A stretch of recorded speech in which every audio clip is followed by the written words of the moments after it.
Welcome back, everyone. I'm Zell, and today we're going to get a look at what's inside, well, the box first.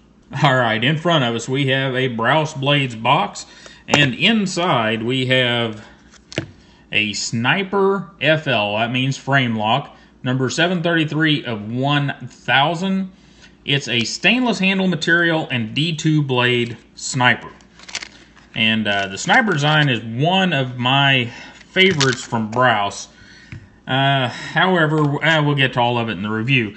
This is a heavyweight. We've got full stainless handle slabs, and it's just a big knife. Like I said, we'll get more to that in the review. For now, we want to see what's inside. And we have, I believe, T8s here. There's one T8. Probably going to need two of them. Make sure we don't get that T7, because I don't know where that thing come from. I wasn't even aware I had a T7. Anyhow, see if we can get this pivot apart, and we'll get a look at the knife real quick. It is a frame lock, as it says, and this happens to be the NRA edition, and it's number, like I said, 733 of 1000. No longer available, from what I can tell, on the NRA's little store website. And that's fine, because you can still find this model out and about in other places. There's, I don't know, various colors of it and the such. If you look around some, and that's kind of grimy. We'll have to clean that dude up. And there is our over travel stop. It's working as a collar right here. And as you see, whenever we move, get this out, move our frame out, that is your over travel stop. There's a little bit of a cutout right there in the lock bar. And that's pretty cool. Let's see if we can get that pivot slid on out of there. And our knife comes apart. Got standard bearings in it. Brous will tell you they're proprietary Brous Blades bearings. Well, they're very similar to what everybody else uses, so, you know, okay. Whatever you say, Jason. Got us a T6 now. And this is one of the cool things about how this knife goes together. See, we have screws on this side, here and here. No screws on this side. The show side is completely cleaned, completely devoid of any fasteners with the exception of the pivot. That is kind of nice, kind of neat. And there's our little spool came out. Get this one apart, and the whole knife should come apart. Yep, there we go. Other little spool fell out.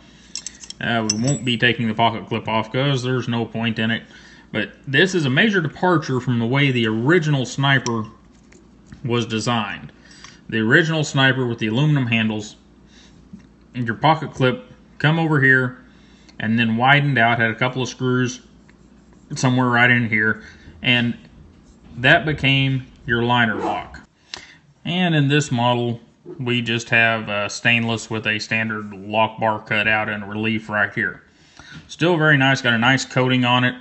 Not sure what the coating is, but it comes out looking really nice. Seems to have a fair bit of good wear characteristic to it. So let's get this thing cleaned up.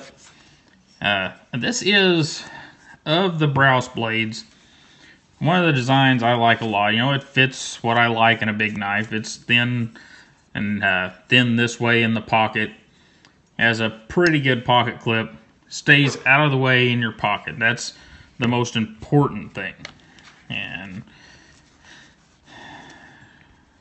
get everything good and cleaned up here. That pivot screw is pretty nasty, so we're going to need to work on it a bit. We'll get the bearings cleaned up. And this little lock bar stop.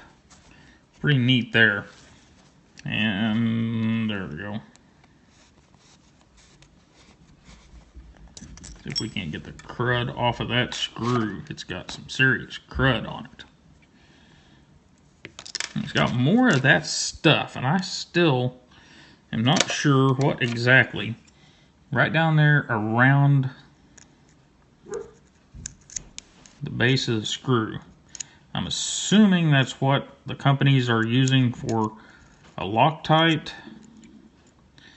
I don't recognize it by color, and it's a bit gummy, so it may be a Vibratite type material, but I haven't seen any knife companies come up and say, hey, we're using Vibratite. So however, in the custom world of knives, Vibratite is a lot more common. I'm not going to say it's common, but you'll see it a lot more often than you do in the production world. And that's simply because in the production world, you really can't do Vibratite because of the cure time. It would slow down production. Anyhow, we're good and cleaned up there. I'm going to get our bottle of Vibratite out, shake it up, and dope up our screws. And we should be in good shape.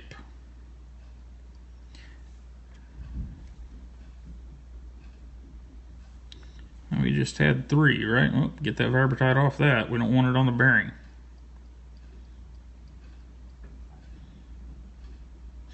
There we go. And I'll clean that bearing up so we get the Vibratite off of there. That'd be bad. You'd thread locker in your bearings. Anyhow, you guys know the drill. 30 minutes from now, I'll put it back together for you guys. It'll be right now. Alright guys, let's get this dude all back together. What do we need here? We need a pivot. A pivot would be a good place to start. Our reliefs are cut into the blade this time, so we'll be pointing these open sides toward the blade. We have no relief cuts at all on the inside of the handle, so we definitely want to do that. And as you can see, this is one of the problems with coating everything. You see this line that's getting worn into that handle? This knife will only get smoother and smoother as that coating wears off. Pretty smooth right now, but whenever that coating wears off and you're actually working on the stainless steel, it'll be even better. So we need a bearing laying in there. We'll get our 10 weight nano oil out and give that handle slab and that just a little bit there, just a little bit down there. Lay that in there so it can go into our counter bores on the blade, and drop a little oil there. And because this thing is so open, we're not going to be putting a lot in. We're definitely not going to shabazz this thing. And drop our stop pin in. Stop pin is, man, that's pretty tight. Not super tight, but pretty tight.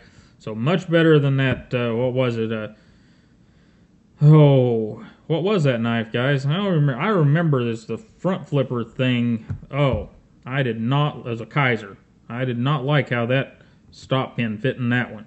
This one's considerably tighter than that, just a little wobble in it. And what do we need next? We need another bearing. We'll drop a little down in here for the face, or for the open side of that bearing, and just a couple of drops on the outside. We don't want oil just rolling out of the knife. And now this one is a bit interesting to put together, because we have these guys just set there. They have no threads in them. We have these big long screws. These big long screws go all the way through those and into the other handle slab, where this handle slab is threaded, but it's bottom tapped, so it's only threaded just, I don't know, probably 5, 6, 7 threads down. So we got to get this all lined up. Probably should have put those spools on the end of the screws and see if I can get them to stay there, which they probably won't, but it's a good idea if it works. Okay, there we go. And man, just like many of these new knives, we fell together pretty close there. Get our T6 back out. Make sure I get a T6. You guys got on to me for accidentally getting a T7 the other day. There we go. We'll snug those T6s up.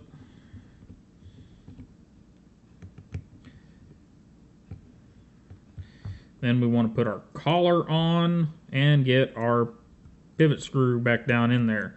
And we need 2 T8s for that. Get it started. T8. And a T8 here. And gonna make sure that guy stays in place. See if we can get that screw down in there some. Me just holding it with my finger. We could. We just got the lock bar way too far over there. There we go. And now we'll stick that in that side and this side and do that dangerous stuff again.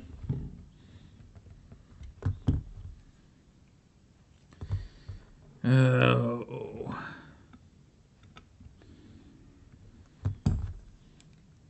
There we go.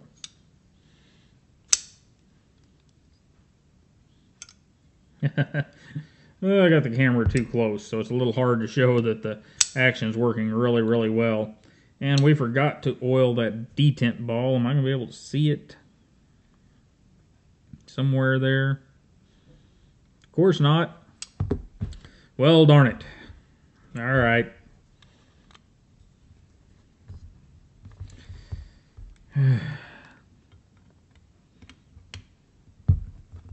You guys are supposed to remind me of stuff like that. Good thing you can use that Vibratite more than once.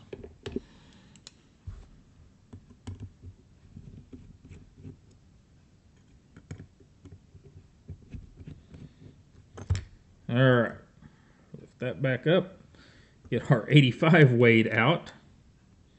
Drop it in the detent ball hole just a little. There we go. That's too much. We'll have to wipe a little of that off. There we go. Let's see if this will all fall back together again. And that was silly. You're supposed to have the knife open for this.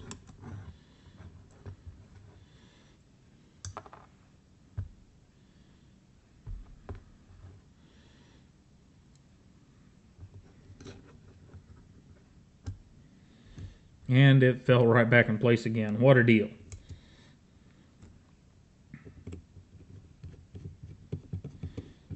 I've said it several times now, I think, but these newer knives that have got the newer machining processes in them are just a joy to work with, because they just come apart and go right back together. No fuss, no muss, easy to see what's in there, and just not a problem. And Mr. Brous uses some pretty good machining processes, really good actually, and almost all of his knives work that way. I don't think I've come across one yet that had problems with disassembly and reassembly. I've noticed and noted some other issues with his machining processes, but not any there. I got that just a little snug, I think. See how that is. There we go. And now, of course, we got blade play, so we'll go back the other way. There we go. And there you have it, guys. That's what's inside the Brous Blade Sniper Frame Lock Edition. You guys have a wonderful day. Don't forget to like, share, and subscribe. Check out the Patreon if you will. And I will see you next time.